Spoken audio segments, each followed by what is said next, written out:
Hello, everyone, and welcome to another episode of Business and Beyond's Feature Friday with yours truly, Tanya Bartolini. Today, I have a very impressive guest for you. Her name is Meg Roundell Greene. Meg is an experienced sales and marketing leader who is on a mission to help entrepreneurs make more money and feel better when selling and marketing. She has 20 years sales experience, most recently as director at LinkedIn Marketing Solutions, helping global brands to find new audiences by using social media content. Now, she helps founders sell their services confidently and simply.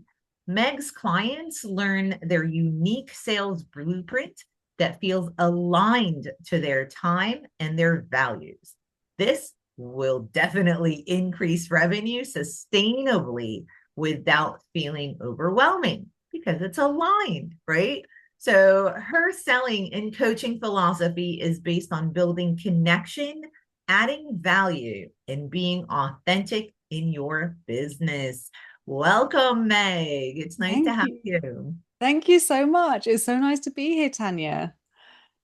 So you're in the coaching and sales industry or sales Yes. coaching industry? Yeah, I would say I'm a coach first and sales second. So I would say in the coaching industry. Yeah. Okay. And how and why did you get into this? Yeah, so it's such a good story. I was at working full time, as you heard, and my eldest son at the time was having difficulty with school. So I was finding myself like back and forth, taking unpaid leave. And I just thought, you know what, this isn't working. This isn't supportive for our family. So I took a step back and then thought, I actually want to have my own business. I want to create my own wealth, have my own financial freedom. I've always been the major breadwinner, so it was difficult to not be earning money. I was like, yeah, I didn't like this. So I decided to start a business. And that journey of starting in 2019 and figuring all of this stuff out, that first year was an eye opener for me because I have a sales background. So my thought was, it's going to be really simple. I'm just going to start, I'm going to have a website, and magically I will make money. It's all going to be glorious. And that first year was like, it slapped me around the face because it showed me all the stuff I didn't know. So it became my mission to simplify this for other people who have come out of corporate, want to start a business, and they're very skilled, but they don't have the step by step because it's just the wrong stage for the wrong thing that they're doing. Because I found it so confusing and overwhelming. I'm like, there has to be a simpler way. So I spent a long time simplifying it. And now I teach my clients to do the same. That is awesome. And you touched on something that is very prevalent, right? A lot of people, they're so passionate about what they do, or they want to start their own business because they're really good at what they do. And what they don't realize is that having a business is a completely new skill set, and it has nothing to do with how good you are at whatever it is that you're doing, whether it's a service or a product or anything like that. And that's why no matter, depending on what survey you look at, you have anywhere between 50 to 90% of businesses fail in that first year, Yeah. Yeah. Because it's right? so tough. It's It so is. tough to figure out how do I, because you just don't know what you don't know. So that first year, I spent so long. You've probably done the same. I imagine your listeners have done the same of just consuming everything you can get your hands on, like all the free things, all of the master classes, all of the trainings, until there's a point when you're like, now my brain is in complete overwhelm and I'm more confused than ever because there is the fundamental stuff missing. And for me, the fundamental stuff is having clear sight on what you want to achieve and who for. Like, who are the people that you want to help the most? How are you going to do that? And everything falls down from that. But people will convince you that it's the strategy that's important. It's not. It has to start with who do I want to affect with my gifts and my services? Who is the person I want to most help? let me figure out how to do that. And the rest is this beautiful, messy journey that we can never know where it takes us. It's just how it goes.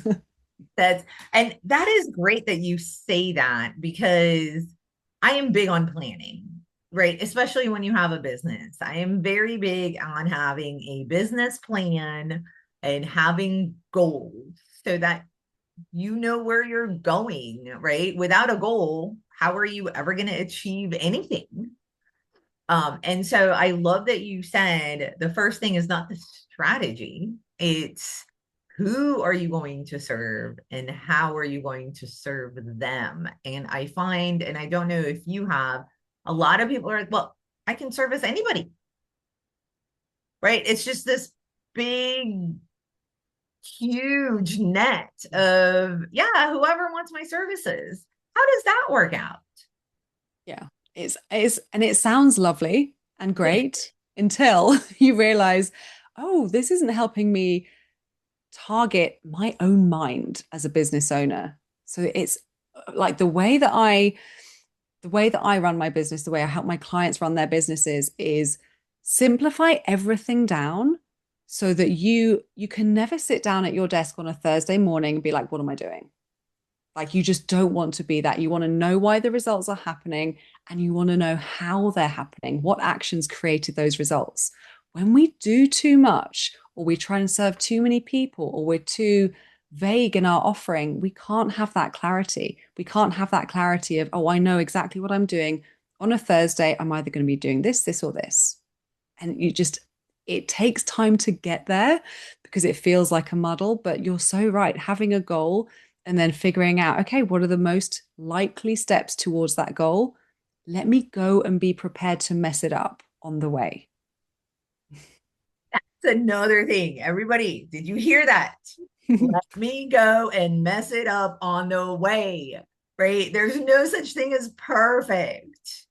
Yeah. Right? And when you're starting out, you're gonna mess up. You're gonna do things that are not gonna work out. You're gonna fail. And it's okay. That's part of being an entrepreneur. That's part of having your own business. And you've been in business a while. Do you find that you only messed up at the beginning and then now you've got it all down?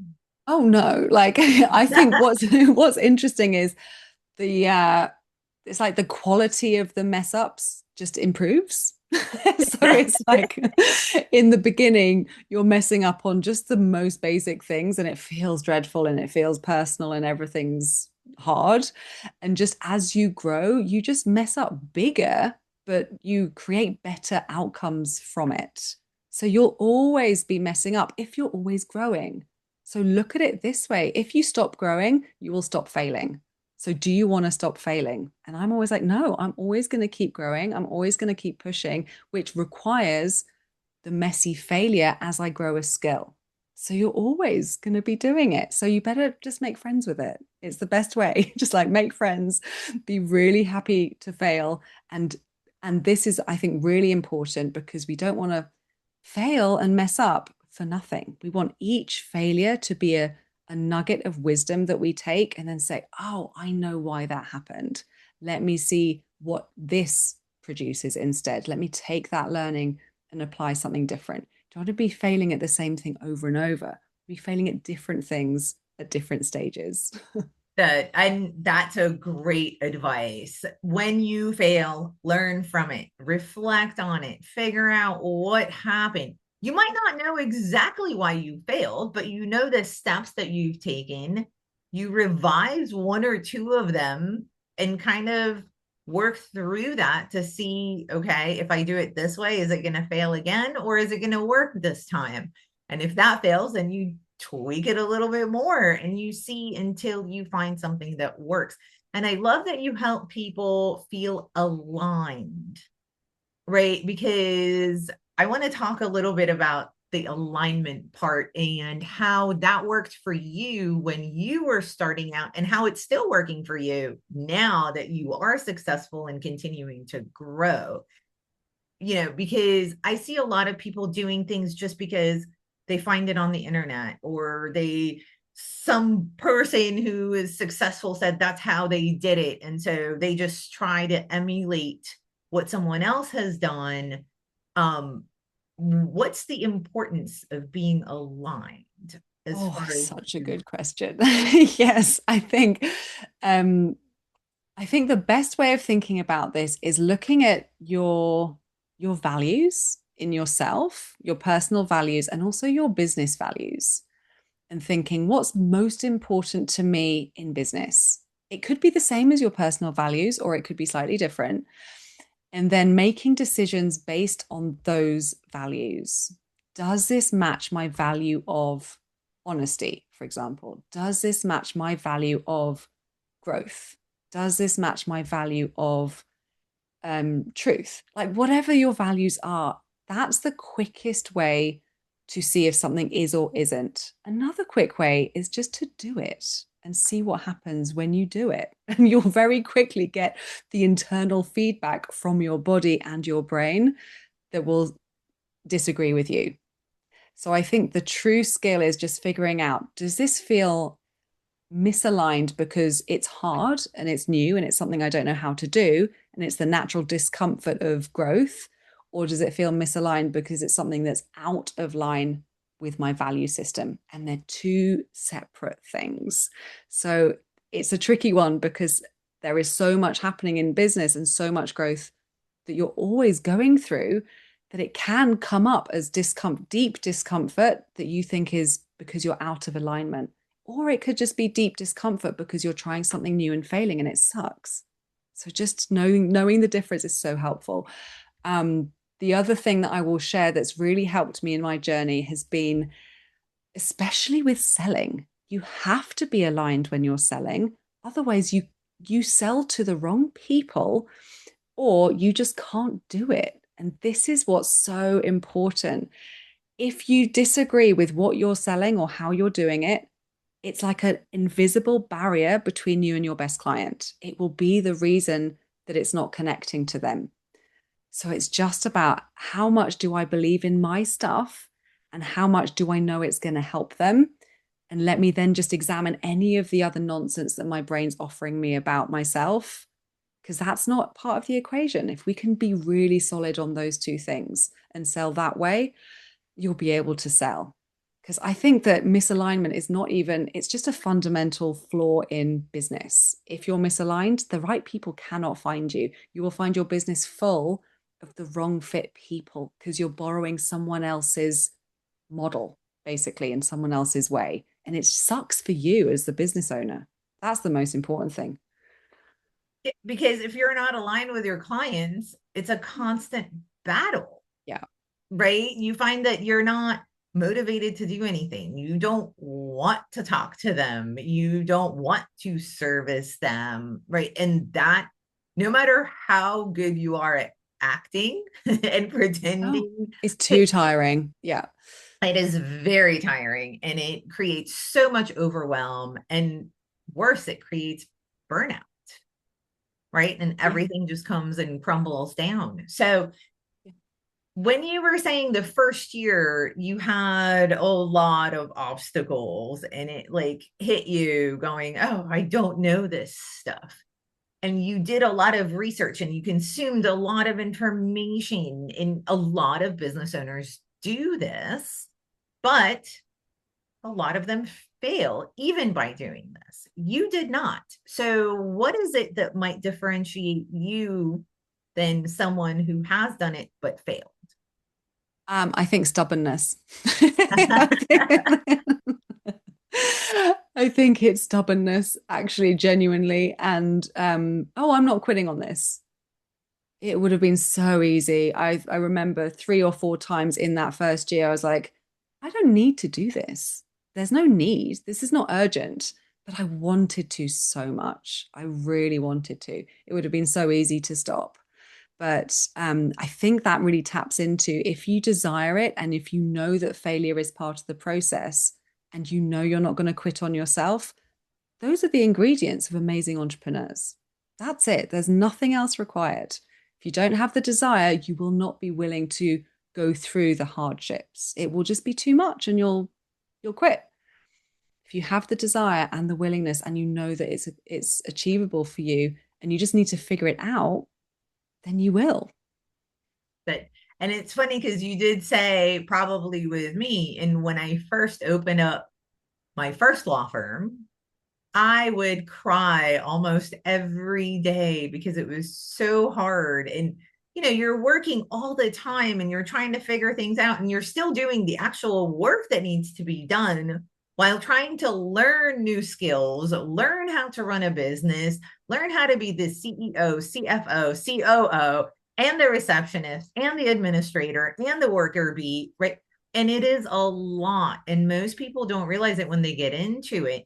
But you're right. It only takes the motivation, the persistence, right? The stubbornness of I'm not going to give up. I'm just going to continue because once I pushed through that and all those tears and sweat, um, everything just kind of went, oh, okay, right? You get to that point where it just that tipping point where it starts working and you start having a real business that's working for you.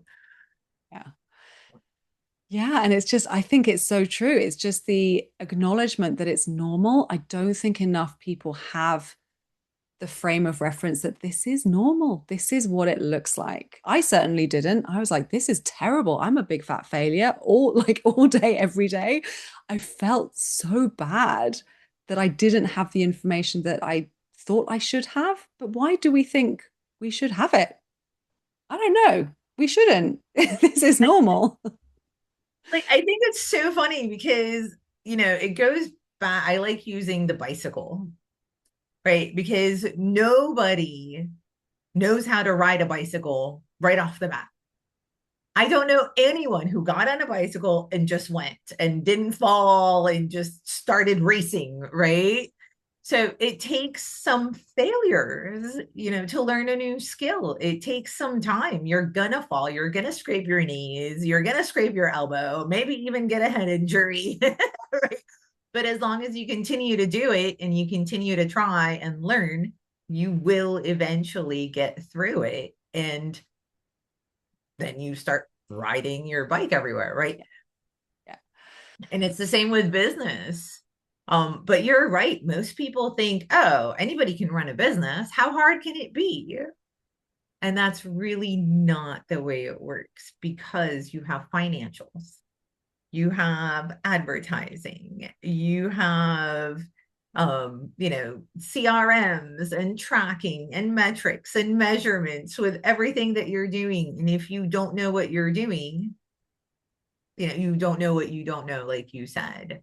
And that's why I, for one, love having coaches, right? I think it is one of the best things that has come out because it helps you get a mentor, someone who can say and just lay it out for you and say, hey, you don't need to go through all of these failures. You're still going to fail, right? You still have to have some failures, but it cuts that time and it cuts those failures like so much. Yes. Yeah, you're so right. And I think that's a really good point. It's like we want necessary failure to learn a skill. We don't want unnecessary failure that just comes from blind following of something that's not on our path. It's Yeah. like there is a difference. It's like we want to fail well and often in the right direction. So often people that I meet, they're solving the wrong problems and they're failing and failing and failing, but they're solving the wrong thing. I'm like, no, let's look over here. You're still going to have that same experience, but you're solving the right thing, the thing that's going to move you forwards. Yeah, such a That good point. someone had said something that kind of stuck with me and I really like it is you can't see the label from inside the jar. Right. And I was just like, wow, that makes so much sense. So when you're in your business, you can't see what's going on in the whole thing because you're inside. Yeah. Right. And so having someone else who has been there, done that, look through and say, hey, these are the things, these are the holes that you need to plug. These are the things that you need to work on. I think really helps and it helps bring things into perspective and helps people focus better and be more efficient and solve the right problems rather than the wrong problems. Yes. Yeah, definitely. That's a great So saying. now the first year was hard and you had to learn the basics and you did. And then it's been smooth sailing ever since.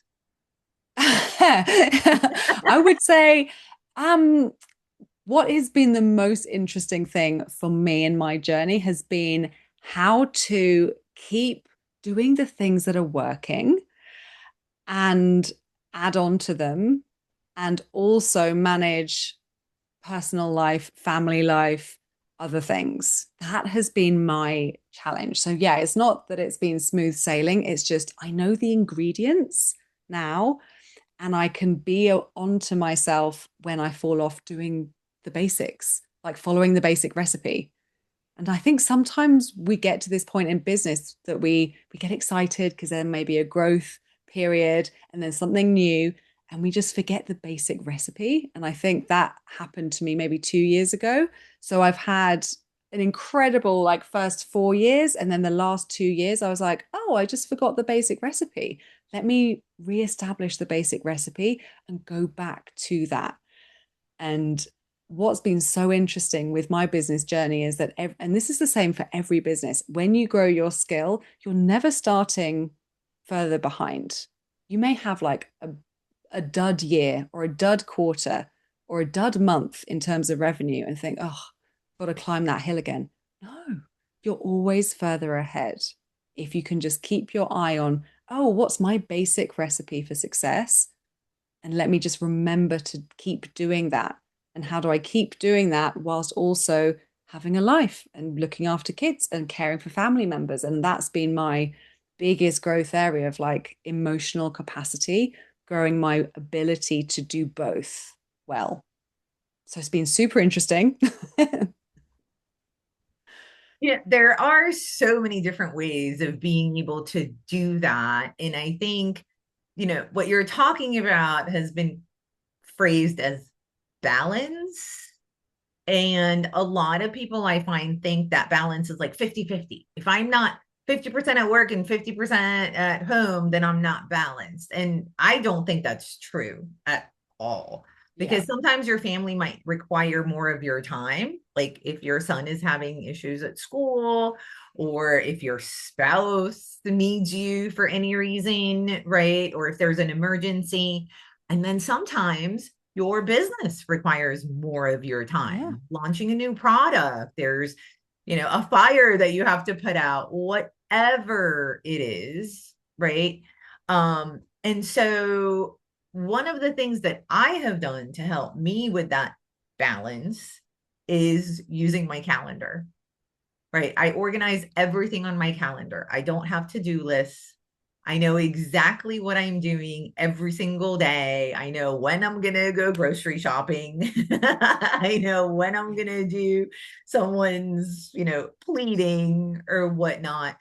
And I always leave a little room for flexibility in case of Yeah. emergency, in case of something. Do you use anything similar, or what do you use to make sure that you're continuing to balance your life? Yeah. It's the same as you. So I everything is on my calendar. So I have lunch in there. I have dinner in there. I have when I'm going to the shops. It sounds crazy. My husband looks at it and he's like, I can't even with your calendar. It's giving me a headache. But it's how I run my life. And I think it's such a good point, this idea of balance. And the way I love to think about it is it's not about balance on a scale. It's like, how am I being in each part of my life? Am I being balanced? Am I bringing my whole self to that thing that's in front of me right now that I've already decided is important? Am I being balanced? Not my life and work has to be in perfect harmony, but just as a human, what are the things that I require to be balanced and to be present? And if you just start with that, everything else flows from it. But I love that perspective because everything always starts from within, right? And so you can't have balance without being balanced on the inside. You can't have balance without being present in everything that Yeah. you do. I love that. And it really does translate into your business because how you do one thing is how you do everything, Yeah. Yeah. And right? sometimes the balance looks like this is out of balance at the moment, and I need to take time to go and process something. Or it may look like I'm super busy and I'm very, very energized. It will look different for different people, but it's just knowing that it always comes from us first. And that's the most important. We're the first domino, right? If there's something going on with us, it affects all the other dominoes. So just coming back and having that, again, like that emotional regulation and presence with ourselves first, and then everything flows as a priority after that.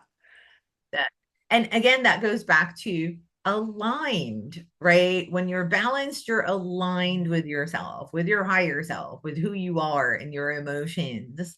And it does trickle out into everything. So that is awesome. Thank you so much for all of this. And one of the things I want to reiterate to our audience is being an entrepreneur means overcoming obstacles over and over and over and over, right? It never ends. It's life. Life is up and down. It's a roller coaster ride. And like you said, as you become more successful, your failures become a little bit bigger, but you will have better results out of them. You will have bigger learning experiences. They will propel you much more quickly into more success. Speaking of propelling you into success, what is working in your business? And more importantly, how did you get it to work? Yeah. So, what's working really well for me now is sharing a ton of value. So, I put on masterclasses, usually two a month. I promote on social media. I bring people into my world by giving them amazing stuff for free. That's the best thing. It's always worked for me and it continues to work for me. And when it stopped working was when I stopped doing it. And then I was like, oh, why isn't this working? Oh, yeah, I forgot to do the thing that works amazingly well. So I think delivering value in concentrated, high impact ways is the best way, the fastest way to grow your business, as long as you have a way to ask for it back, as long as you have a way for them to buy from you, and as long as you're making enough invitations for them to do that. So it can look however you want it to look. That so I hear a lot of people say, well, if I give away all of this information and all of this value, why would anybody hire me? They already got the information, they already got the value. So, what do you say to that? Yeah, but are they using it? No, they're taking it. They're like, great, this has been wonderful. They wrote notes. They still don't have the results 3 months later. So that's why they need to work with you. And that is the biggest scheme of the internet, basically, I want to say, because there is so much information online, right? You can have all the knowledge that you want, and they say knowledge is power, but I disagree. I Mm, think knowledge is this potential power, just like you said. They come, they consume all this free information, they take notes, and then they go back to doing it the way they used to always do it and not implement anything. yeah. So it's about applied knowledge, applied, implemented information. And that is the beauty of coaching, because it's like, how do we take all of this great stuff and translate it into something you can do, that you will do? And I think AI is incredible for so many things, but it doesn't have discernment like that. It doesn't have judgment like that. It doesn't create sensible strategies because it's based on information. We need human discernment to make sense of the information and be like, oh, maybe this will work for this person this way, but I think for this person, it needs to be a different way because their strengths are this and they like to do this. And there's that human connection of knowing what motivates someone versus someone else. What skills is someone willing to learn or will be excited to learn versus someone else, right? And I'm all about strengthening your strengths and delegating your weaknesses.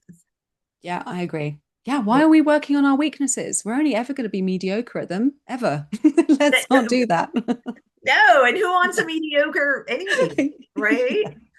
I don't think there's anything as perfection, but I do think that we all need to strive for excellence. Yeah. Right. And so if you're working on your weaknesses and you're only going to get mediocre at them, what's Yeah. the point? Yeah, Delegate. the world misses out on your true brilliance of the thing that you're so good at that comes naturally to you that everyone's like, how does she do that? That you think is not enough. Oh, it's enough. Like, let's focus there. That, yes, she just said it. It is enough. Stop putting yourselves lower than where you are, where you should be, because you think that, oh, someone else has another strength that I don't have. We all have our own strengths that are very beneficial to a lot of people, right? There's 8 billion people in this world. We can't serve everyone, nor do we want to, really, right? And so by concentrating on your strengths rather than trying to be everything for everyone, you're going to be able to serve more people more powerfully, more efficiently, and have a much happier life, Yeah.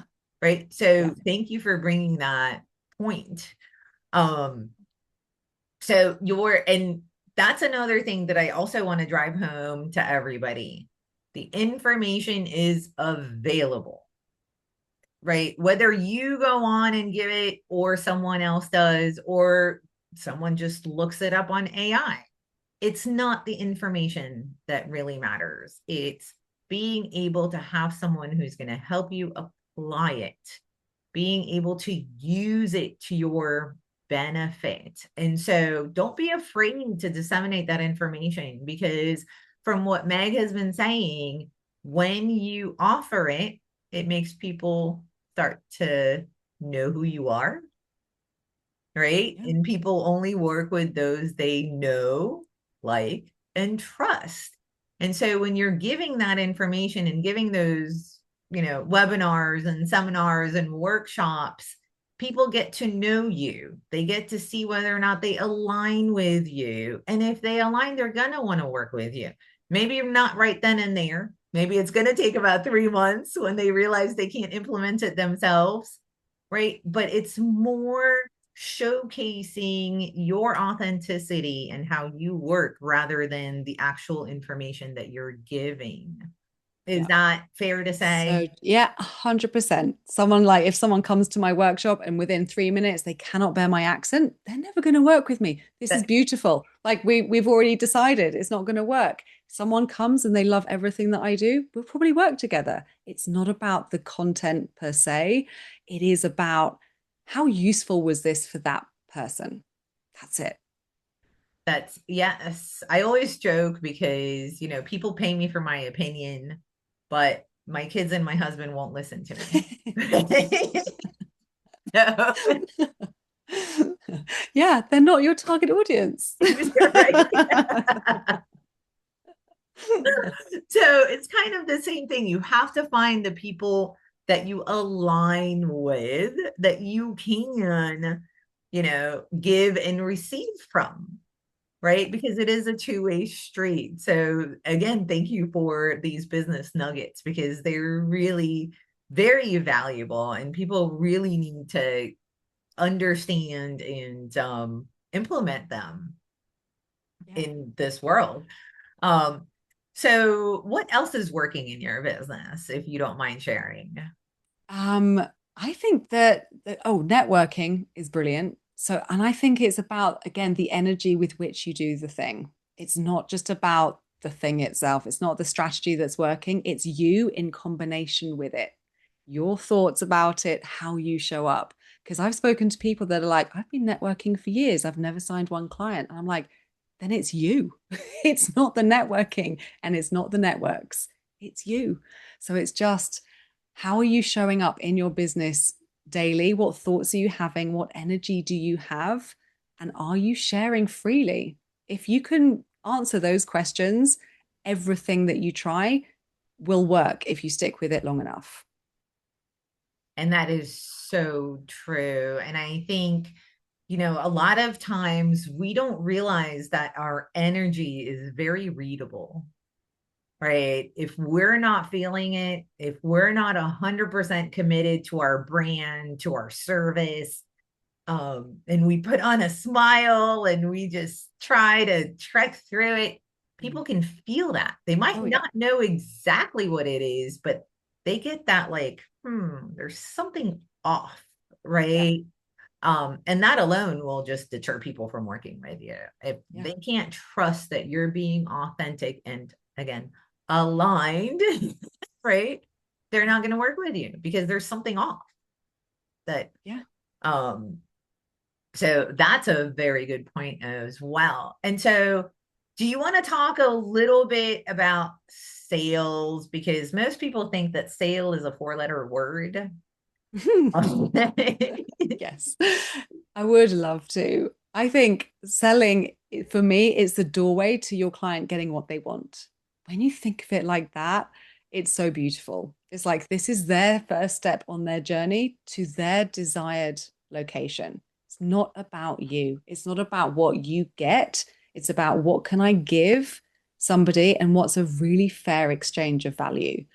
We have so many outdated thoughts about selling, and it's got a bad reputation for good reason. I'm not disagreeing with that. There have been people who didn't do it in the most aligned, beautiful way. But the people that I work with and the entrepreneurs that I see and who I'm connected with, they have purpose and they're doing really great things. So selling can be this very beautiful invitation for somebody to get what they want. And I love thinking about it that way. That I love, and this has been a recurring theme in most of the successful business owners that I have interviewed on this podcast have stated that you don't sell to fit people into your product, right? Or your service. You sell so that the people that you're selling to get what they want, get their goals accomplished, get Mm. their dreams, in the process. And so it's more of an act of service rather than a manipulative, I just want to get money and grow my business and I'm going to fit you into my, Yeah. you know, Yeah. That's how you create a business full of misaligned clients and you lead yourself to burnout. Yeah. It's got to be this is for you. This is the service I have. Would you like to come in and let's discuss if it's going to work or not? And it takes all the pressure off you, takes all the pressure off you as a salesperson if you think of it that way. It really helps. that is fantastic because we all have to sell. Right. No matter whether you own a business or not, you are always selling. You are selling yourself as a good friend. You are selling yourself as a wife, a mother, a person, a daughter, right? No matter what it is, we're always in sales. And Yeah. it's unfortunate that it has had a lot of manipulative tactics and things in the past, but I love that it is becoming more of a heart-centered, service-based skill, Yeah. right? So, Meg, if people wanted to work with you, how could they get a hold of you?